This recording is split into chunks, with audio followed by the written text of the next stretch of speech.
Good morning student. यहाँ पे हमारा सेकेंड नंबर का क्वेश्चन क्या बोलता है देखते हैं।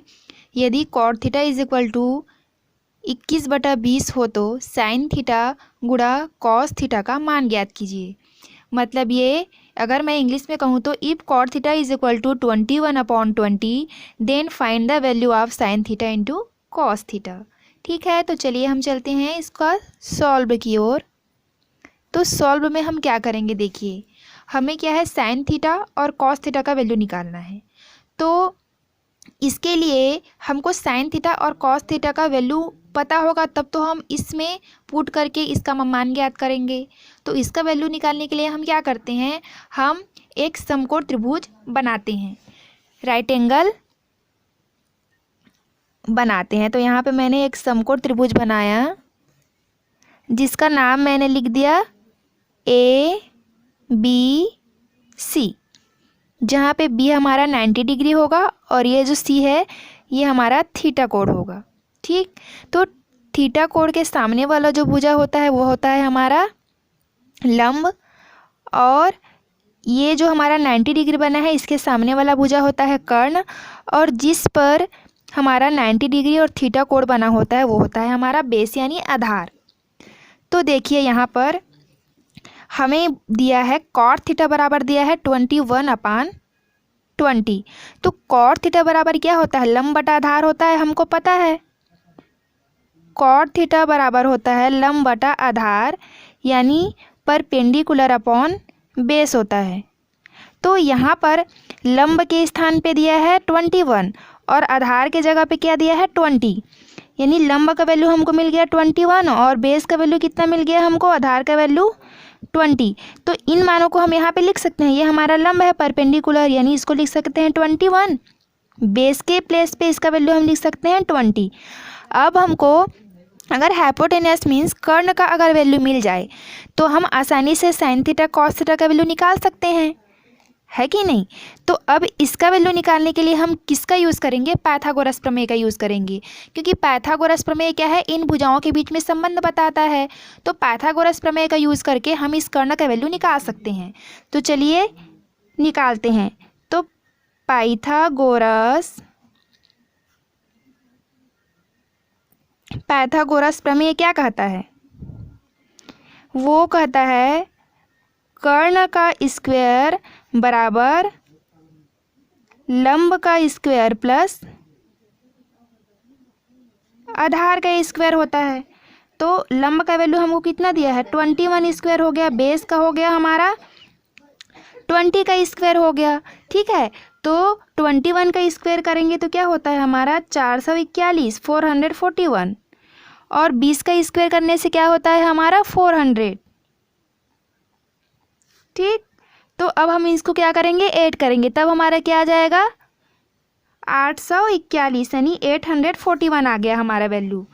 ठीक है, तो हमें क्या है यहाँ पर दिया है कर्ण का स्क्वायर दिया हुआ है, तो हम क्या करेंगे, ओनली हमको क्या है कर्ण का वैल्यू चाहिए। तो ये हमारा हो जाएगा इसका अंडर रूट, जब जो स्क्वायर है इक्वल के इस तरफ हम लाएंगे तो ये हो जाएगा हमारा अंडर रूट, और ये किसका वर्ग होता है, ये हमारा वर्ग होता है 29 का। ठीक है, 841 हमारा 29 का वर्ग होता है। तो कर्ण का वैल्यू हमको कितना मिल गया 29, तो हम यहाँ पे कर्ण का वैल्यू लिख सकते हैं।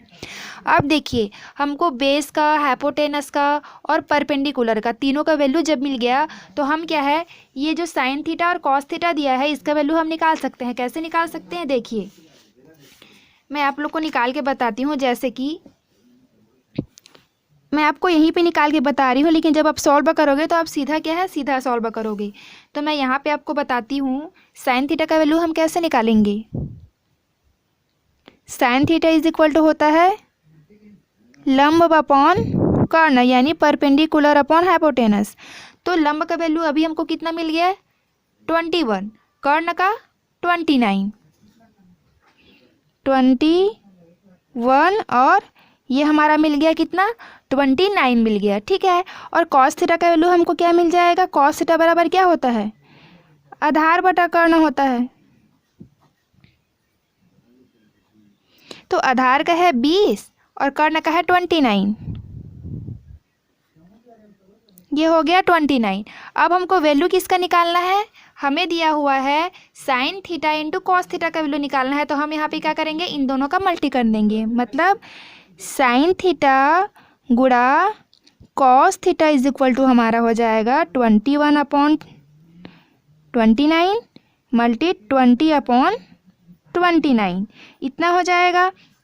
तब यहाँ पे जब हम इसका मल्टी करेंगे 29 तो इसका क्या होता है, देखो यहाँ पे हमने निकाला है, ये इसका वर्ग होता है, तो ये हमारा हो जाएगा नीचे 141, और इसका जब हम मल्टी करेंगे तो क्या आ जाएगा हमारा 420 आ जाएगा।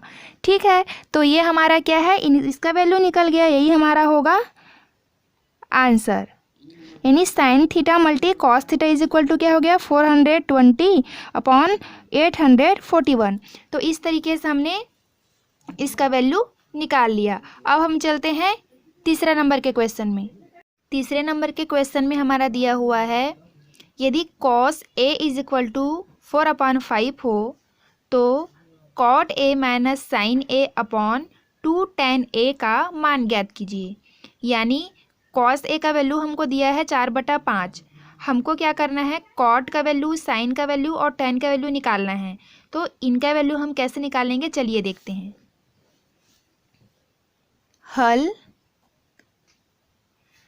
cos के वैल्यू हमको पता है, cos a का वैल्यू दिया है, देखिए यहाँ पे थीटा के प्लेस पे a है ना, 4/5। तो cos का उल्टा क्या होता है, sec होता है, तो sec a का वैल्यू क्या हो जाएगा, इसका उल्टा, यानी 5/4 हो गया। अब जब हमको sec का वैल्यू पता चल गया तो हम tan के वैल्यू निकाल सकते हैं, क्योंकि sec और tan में क्या संबंध होता है, ये हमको पता है कि इनके बीच में संबंध होता है 1 + tan square a is equal to होता है sec स्क्वायर a। तो अब यहाँ पर हम sec का वैल्यू पता है तो tan का वैल्यू हम निकाल सकते हैं, इस 1 को हम उधर ले जाते हैं, तो ये हमारा क्या हो जाएगा, tan square a equal to हो जाएगा sec स्क्वायर a माइनस 1। तो sec स्क्वायर a का वैल्यू हमारा दिया है 5/4 माइनस 1, तो यहाँ पर हमारा tan स्क्वायर a का वैल्यू क्या हो जाएगा, एलसीएम ले लिए तो हो जाएगा हमारा 5 - 4/4 हो गया, तो ये हो गया 1/4।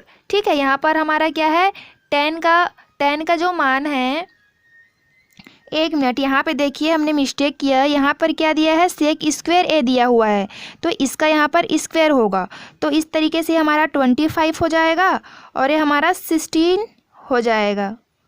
ठीक है, ये हमारा 16 होगा, तब ये हमारा आ जाएगा आपका 9 ये हो जाएगा आपका 16, तो ये हो जाएगा 16। तो देखो यहाँ पर tan स्क्वायर a है और हमको चाहिए tan का वैल्यू, तो tan स्क्वायर a अपॉन आ गया हमारा 9/16। तो देखिए जो 9/16 है इसको हम क्या लिख सकते हैं, 3 का स्क्वायर लिख सकते हैं और 16 को 4 का स्क्वायर लिख सकते हैं। तो यहाँ पर इस साइड का स्क्वायर, इस तरफ का स्क्वायर हमारा हो गया कैंसिल, तो यहाँ पे tan a का वैल्यू हमको मिल गया 3/4। ठीक है बच्चों, आपको समझ में आया। यहाँ पर हमने क्या किया, देखो यहाँ पर sec स्क्वायर थीटा का वैल्यू, sec a का वैल्यू हमको मिला है 5/4, यहाँ पर sec स्क्वायर a दिया हुआ है, तो हमने क्या किया, यहाँ पर स्क्वायर कर दिया, एलसीएम हमने निकाला तो हमारा आ गया ये 25 - 16/16, तो 25 - 16 यानी हो गया 9 और ये 16 हो गया। अब इसको हम लोग लिख सकते हैं 3 का स्क्वायर और 4 का स्क्वायर, तो हमको tan a का वैल्यू चाहिए, तो क्या है, स्क्वायर हमारा हो गया कैंसल, 3/4 आ गया, तो क्या है, tan का वैल्यू हमको मिल गया। अब हमको और किसका वैल्यू चाहिए, tan का वैल्यू मिल गया, अब हमको चाहिए cot का वैल्यू और चाहिए sin का वैल्यू। ठीक है, तो यहीं से हमको tan का वैल्यू भी मिल जाएगा, कैसे में, क्योंकि tan का उल्टा क्या होता है, cot होता है ना, tan का उल्टा होता है cot, तो यहाँ से हमको क्या है, cot का वैल्यू भी मिल जाएगा।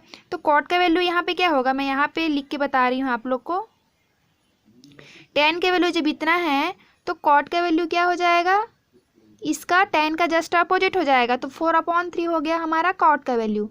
ठीक है, इस तरीके से दो वैल्यू हमको मिल गया, tan का वैल्यू मिल गया और cot का वैल्यू मिल गया। ठीक है, तो अब देखिए, और बुक में तो हमको क्या है, प्रश्न में cos का वैल्यू दिया ही है, cos का वैल्यू हमको दे दिया है 4/5, तो अब साइन का वैल्यू हम कॉस की वैल्यू से निकाल सकते हैं। क्यों? साइन और कॉस में क्या रिलेशन होता है? Sine square A plus cos square A equal to 1 होता है। तो हम इसमें साइन का वैल्यू निकाल सकते हैं। तो कैसे निकालेंगे? Sine square A equal to क्या हो जाएगा?